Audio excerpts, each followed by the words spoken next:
pieces you need for your window insulation. Number 1, a mimosa. Number 2, this is called Reflectix. It's a reflective insulated material. We got this big piece at Ace that we bought by the yard, and then at Lowe's we got it in a smaller package.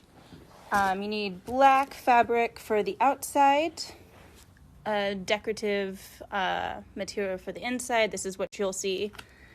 A pair of scissors, Sharpie, and hot glue gun. And that's it. So this is essentially what I'm making today. It's a window cover that goes like this. It's got the insulated pieces on the outside.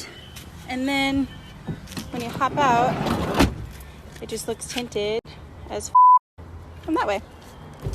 So the reason that we chose to do something like this rather than like standard curtains is that curtains would come out to here, and so we'd lose a lot of space. Also, these are essentially like completely black out, so not a lot of light gets through. I intentionally put like a little hole here so we could peek out and see what was going on if we needed to.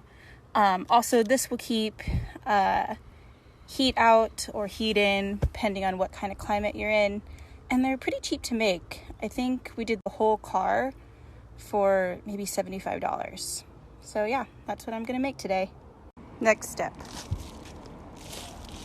Take your window and then take your big ass piece, hold that up. Yep. And cut it to like a meh size. Not too big, not too little, because if it's really large, then it fucking sucks to work with. So a meh size. So then you're just gonna hold it up to your door and then start making a crease where it is. And then I just took a marker and marked along a little piece at a time. So just cut a little bit of piece at a time. You want it to be just a little bit big. Found it easier. I f***ed this up a few times. So I found it easier just to go a little bit by a little. Squish it. Mark it.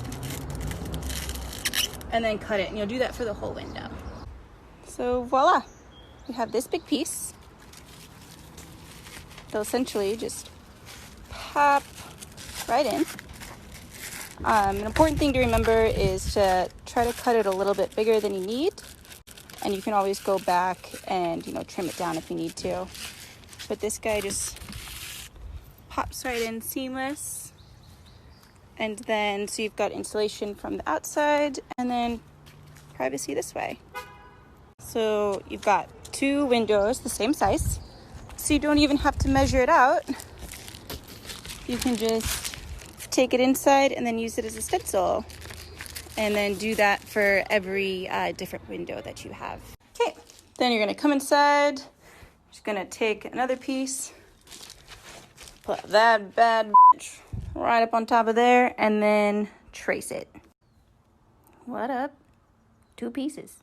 And now you're gonna take your stencils and then put them on top of your fabric.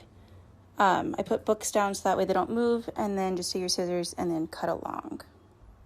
Okay, so now that we've got all of the stencils, I labeled which side was like the inside and which side was the outside, so you could have the proper sides for the pattern, and then the black, which will just make it look like it's tinted from the outside. And then you warm up your hot glue gun, and then you're just gonna glue this motherfucker down. Make sure you're putting the right fabric on the right side. Beep, beep. Motherfucking glue gun. Disclaimer. So, I watched a shit ton of YouTube videos before I decided to do these. A lot of videos said to use spray adhesive. Don't fucking do that to yourself. That was terrible. I fucked up a lot of Reflectix and a few pieces of fabric. It's messy, it's gross, it falls apart. I've got our other Reflectix over there that I'm going to reinforce because I just should have used hot glue to begin with. So just use hot glue. Just do it, please. So we've got the finished product here. You just kind of like pop it in. And then from the other side, just looks tinted. And